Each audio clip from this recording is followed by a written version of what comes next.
We're starting? Nice. What's going on, guys? Welcome to this week's podcast. As you can see, rocking the dad hat, making a real special announcement that I'm having a kid, and it's very, very real. You know what I'm saying? Yeah. Check this out.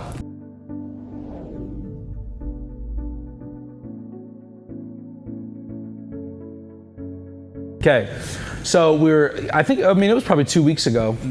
We're sitting in this room, and it was Pastor Don. He goes, I think that we could talk about you meaning me, meaning you're having a kid, but what if we open that up and kind of talk about the different contexts between what season somebody's in. And so that's why you see Leanne, Becca here today.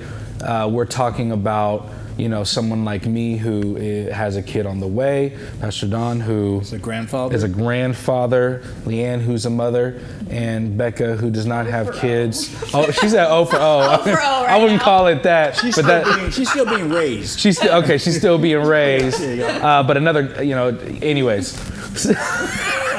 But she's helping me with mine. Exactly, that's what I was going to allude to, but I was like, we'll get there. Yeah. Anyway, so we're going to crack it open. It's really, really rich content, but also super lighthearted. We're just, everyone out there is in their own version and season, but all of them are important. Yeah. And so we just wanted to open up and kind of converse around all of that. So I think it's sweet. Yeah. Yeah. So cool. Yeah, it is. Reality is that every person in existence that comes out of the womb and is a impressionable, cuddly child initially. Adolf Hitler was a cuddly, impressionable child at one point. Benito Mussolini, a cuddly, impressionable child. How does one come from being cuddly and impressionable to being an anarchist, to being sadistic, to being a ruthless murderer? What happens? Well, a lot of it has to do with parenting, how they were raised, how they were parented. And so it becomes critical that we look at what is parenting? What does God expect of us? What does God expect of you? You're going to be having a child soon. Right. And what's involved, because the baby's going to come out, as it were, with a clean slate. Now, we understand that all have sinned and fallen short of the glory of God. So we're all born in sin and shaped in iniquity. We understand that. But at the same time, the child does not come out of the womb thinking about killing 6 million Jews. So your job, as is Leanne's job, and my job was, and your job will be eventually, is that how do we raise children to become responsible, godly, impactful human beings who love God and love people and love themselves? How do we do that? How do we teach children to become responsible, become selfless and not selfish? Yeah. Takes a village. It does. It does. I'm reminded of a couple of things. Number one, Scripture tells us that those who the Lord loves, He corrects. Telling us that correction should be an expression of love, not an expression of anger, rage. And the second thing is that here Jesus is coming out of the waters of baptism. He hasn't done any miracles so far, and he's beginning his ministry, and the Father shows up along with the Holy Spirit, and the Father says, this is my Son whom I love, in him I'm well pleased. He's affirming Jesus. He declares his love for him, and he says, I'm pleased with you. Don't forget, Jesus hadn't done anything. He was simply the Son of God. And the Father shows up. I love you, I'm pleased with you, and you're my son. That, I think, those are powerful words. Yeah. If you think about them, if you break them down, you belong to me, you're my son, I love you, and I'm pleased with you. I would argue that every child needs to hear those words. Yeah. Yeah.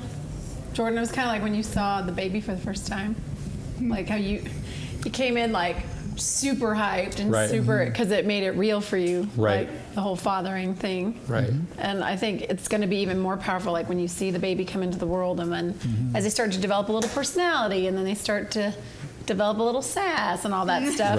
I know for us with our kids, I want people to enjoy our kids. And if kids are never given that healthy boundary and never given that confidence that comes from a dad and mom loving them and loving them well, usually others don't enjoy your children as much either. True. So I think I'm super thankful just even for our community, because our kids aren't all biological. Our oldest 3 are biological. Our youngest 2 we adopted out of foster care. So there's always trauma whenever there's some sort of adoption. There's trauma in life anyway. Yeah.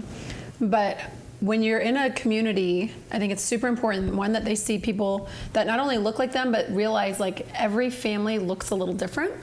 And having other people, like I like the fact that they can walk by Jordan and you and you, and if you see them acting out or you see them being good, you can speak life into them. Yeah. Whether that life is, hey, knock it off, don't touch that, or whether it's, I saw that you were doing this and I'm really proud of you. Yeah, like for somebody sure. else speaking in. Yeah. Because I know, like even with Becca, with my older, because our oldest is in college and our youngest is in 2nd grade, so we have a span. But like even with my older girls, my teenagers, I know there are times where I could say the same verse in truth 100 times, and Troy could say it, and we could all be pounding at home. Becca will come in and be like, the Lord was just saying this, and then my girls will be like, oh my goodness, Mom, the Lord just had a word for me. I'm like, oh really? Because he kind of had a word for you last week. And I'm like, I got that from Leanne. I know. But that's okay. That's okay. But there is something about having someone who's cool say it too, and having that supportive community, which will be important. Like when you have little people and middle size and on up. And even for people like our age raising our kids, us to be able to go to Don and Hill and say, hey, like, what do you think about this? And having them guide, because they've already been through the waters of that. So, yeah. That's huge. Yeah. That is so cool, because here again, just to repeat, you don't raise your children in isolation. You raise them in the midst of a community. That is so cool and so appropriate. And it's super important to prioritize that. Especially nowadays. I mean, like our kids are all in soccer. But we always make church a priority. And then if we are not there in person, then we make watching the service a priority. And I think that's super important. When you teach your kids, like, where does God fall in my pecking order of importance? And they only learn that by example. True. Because if you see a kid who's like, oh, we have to go to church, or oh, I have to go to youth group, and they have a bad attitude, that has been either deflected somewhere, or it was something that was left unchecked. And that's the other thing. Nip everything right away. And I can't tell you how many times, like starting little, when they're screaming in the store, I can't tell you how many carts of groceries I've left between our kids and our foster kids over the years, where you take them out and you have to correct them, and then you go back in. You don't just say, well, it's too hard, I'm going to leave them at home. It's like, no, they have to learn. No, they have to learn. And same with our teenagers. There have been times where we've had to be like, okay, I was up at 5 a.m., 4 a.m., whatever, with the baby, and now my teenager's in crisis, and now I'm up till 2 a.m., so the whole day, because it has to be done. The days are long, but the years are short. So. True. Yeah. That's Well deep. stated. Wow. That's deep. And so here's an interesting point. Have you ever seen a healthy family within proximity of you, like uncles, aunts, what have you? Have you ever seen anyone raise an infant? Baby's out of the womb and is crying, and have you seen people deal with infants, deal with babies? Have you seen people deal with toddlers? And regardless of whether you answer yes or no, the issue is that if you've never seen it, then you really don't know what to look for. And that, here again, gets back to that whole point of raising your children in community. As opposed to being out there by yourself trying to figure it out. You don't have to recreate the wheel. Someone who's gone through it can tell you babies do wake up at night, and sometimes there's a problem. Maybe they're colicky. There are children who just get into the habit of nursing at odd hours, and there's a whole psychology behind and study on that. And so, and when do you introduce corporal punishment? Some people don't believe in that. And if you do, when do you introduce it? At what point? At what stage? Is there a difference between a child being rebellious versus a child being, let's say, just not knowing? Immature. Or immature. That's it, immature. Rebellion versus immaturity. And you may want to treat each one differently, because this is rebellion. You treat it one way. Immaturity, it may be a time to have a talk with the child in their own language, and there's a difference.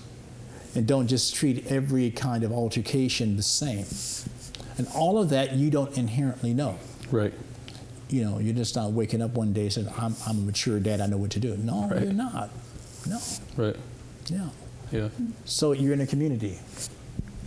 Yeah, and I think even just thinking about the different ways, that's kind of what I was getting while you were talking, the different ways, because I think about the way that I was raised, and it is not the way that you raise your children, but I think about things that like you do with your kids that I watch, that I'm like my parents didn't do that with me, and I have great parents. They love the Lord, they love me, like mommy and dad household, like, but at the same time, I'm like, I know how I was raised, and I have that in my psyche, in my brain. But then I watch Leanne and Troy with their kids, and I'm like, maybe that would be a better way than the way that I was technically raised, or things that I've seen. So even just in a community, but seeing it be done different ways, because you're right, all the kids are different. Yeah. But then at the same time, it's like, well, what worked for me could have actually worked better for me in a different way. Or if I'm ever doing this one day, or even just in the way that I deal with people, like it's not even just children, but the way that I deal with people, I'm like watching that and taking that in, and you know, so the different ways. Yeah, even different personalities. You know, every kid, all of our kids have different. We have one that's really sensitive. Like you talk about corporal punishment, just the threat of that paralyzes him. And then I have another one who's just kind of like, bring it, like, you know, and you're just Bring like, it on.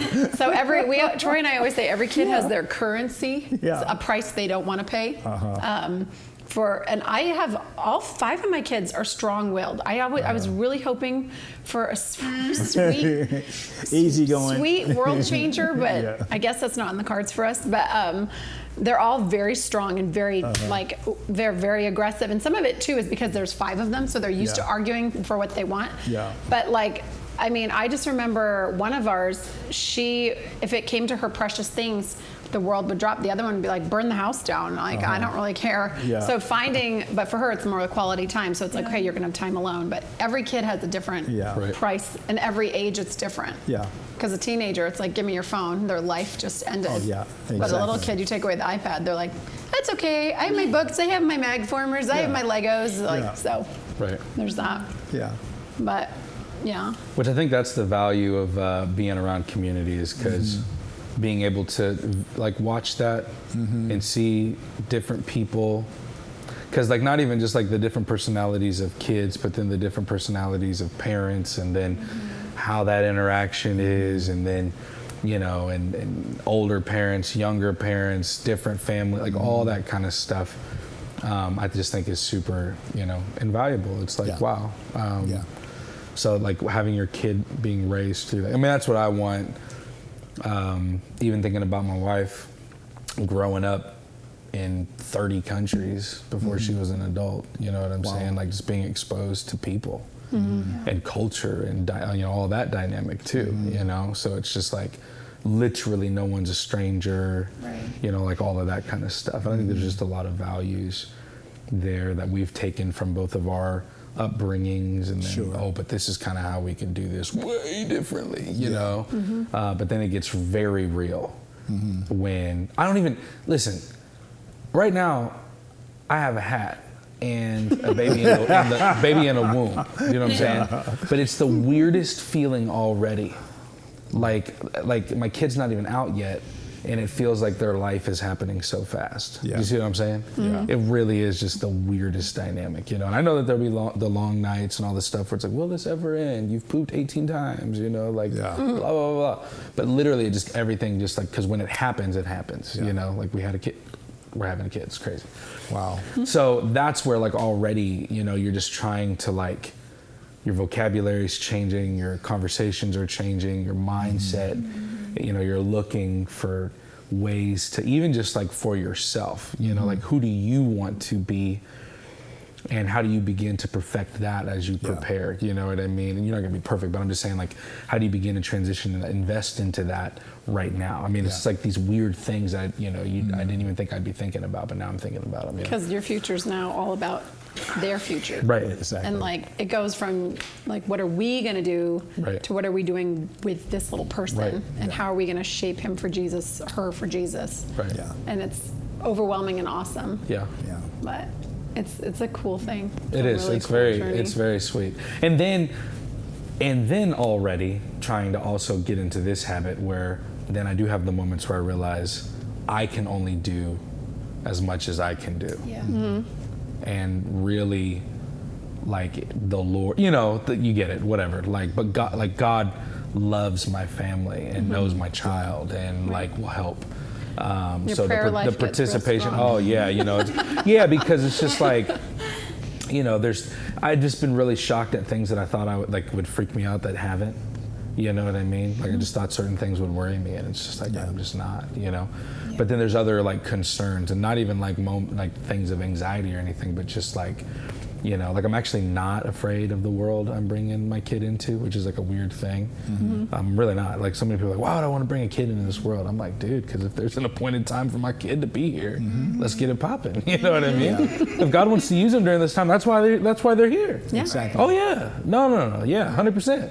And, you know, and that sense of destiny that you have for your child, that sense of prophetic destiny, right, is so vital, right, so important. Right. You know, this is not a result of you and Sasha not using birth control. Right. This is a result of your love and God's ordained timing. Right. And God is involved with this, man. Right. And so God has a purpose. Right. A purpose in the pregnancy, a purpose for this child and this child's life. Yeah. And man, that's fascinating. Right. And raising them with powerful. that awareness is so important. Yeah. You know, something I shared with the women this last week was something I do in the car over my boys is I take different characters in the Bible and I pray over them. So I'm like, I pray that you have the integrity of Joseph. I pray that you have the innovation of Adam. I pray that you have Jesus' love and compassion. Usually we end the prayer with, I pray you are like most like Jesus. And then when they leave, we always say represent. We always go represent because you represent us, you represent our church, you represent Jesus, no matter where you go. So even if we're away from you, Powerful. your identity is still the solid that. So if you decide to just be like, no one's going to see me, it doesn't matter because God sees you. Mom and dad are going to find out, and then you'll die. No, I'm just kidding. and then somebody else will still see you, and their impression of not only you but your whole family is based on your choice. So remember that when you're making your dumb choice, and things that don't seem that big, and it's hard because your kids are going to fall all the time. Sure. And walking them through that, but the hardest part is when you have to make them go back, and it's humble pie as a parent when you're like, okay, here we go. I'm so embarrassed. You remind me of Susanna Wesley, the mother of John and Charles Wesley. She had 17 births. She had 22 births. No. She had Poor 22 births, 17 children survived. And so she raised 17 kids. Holy cow. She had taught her kids that when her apron was placed over her head, she would be in prayer and don't disturb her when the apron was up. And she was known for praying for the purpose of each of the children. She was known. What is the purpose? What was your plan, God? What do you have in store for them? And wanting to pray according to that and raise them according to purpose.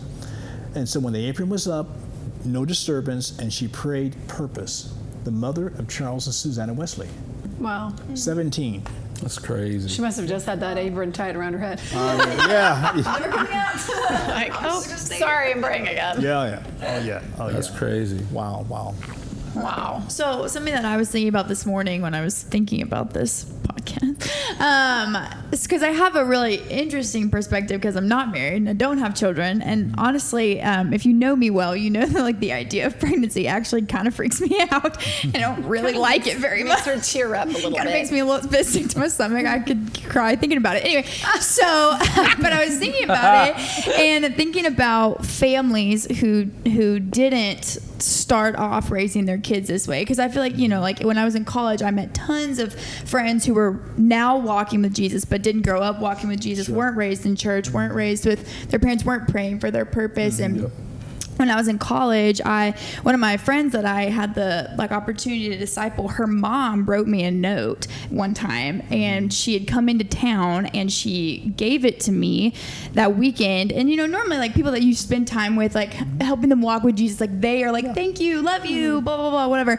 But her mom had written me a note, and she said, just thank you for investing time into Keely and making her just who she is in Jesus. Because I don't really know if they didn't do that much when she was growing up, but she was I just know that when Keely talks about Jesus and why she walks with him the way that she does, your name does get mentioned. And I don't say any of that to be go Becca, that's not what I mean, but just in the way that we kind of have the opportunity to step in to villages like that who weren't raised your kids, and and we don't even think about that, that some of those kids didn't get prayed for like that or raised that way. And that's an opportunity for us as well, especially being a single person who has time to do that, stepping into another person's kid's life and helping them walk with Jesus. Well, and it's so important even just to fill in those gaps, because even kids who are prayed for, still it ultimately is their choice. And that is terrifying as an adult, as a parent. It's terrifying because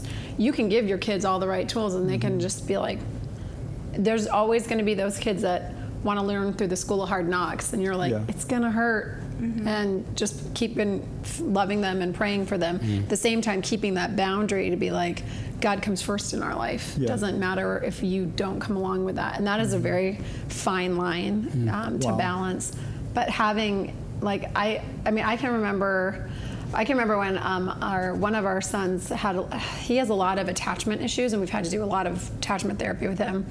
But I remember one season where it was 2 years, we were just he and I were just this nonstop. And it tends to, with trauma, they pick a parent that they're we're gonna do this battle. And I happened to be the parent that was chosen. I was so fortunate for that. And I remember, Jordan, you came in and you put your guitar on him, and you took a picture of him, and you were telling him all this stuff, and you had no idea how much it meant that you saw him that morning. Because what you didn't realize is we had this whole hellish experience before that with him just fighting and fighting and fighting and not wanting to come and just doing everything he could just to make it really hard on everybody. And then we got there and he was loved on and he loved it. Wow. And it doesn't seem like a big deal to take 2 minutes out of your day. It probably wasn't even a blip in your day. That's just who you are. You're just really good at that. But for all of us to be to see kids and to see them, even if it's 2 seconds of you just being how is your day going? I'm so glad you're here. That can mean the world to a child. And then even to our young adults who come in who don't have a loving family or anything, just to give a human being that moment of we care. It makes such a difference. Yeah, it's amazing. So. It's powerful truths, great wisdom, powerful insights. No doubt you and Sasha are praying for your child now, even though the child's in the womb. That's another dimension of raising children, praying for them and praying with them. Just little nuggets of truth. They make a difference. They make a difference. They do. Hey, wrap up? Yeah. Land this plane. Don't know how to land it, but I hope you enjoyed this and learned something. Like always, if you have questions, leave comments or feel free to call in to the church. But I'm sure that we'll do some more stuff like this. Maybe we'll follow up after we have the baby. Oh, that would be Yes. Come on in. That'd be sweet. Wouldn't that be cool? With the baby. Right. Yeah. Okay. And your dad hat. And my dad hat. And your mug. And my mug. Look He's got an forward to awesome it. mug. And probably a shirt. Probably some shoes. I'll probably have a whole dad get up by then. Okay, that's it. That's good.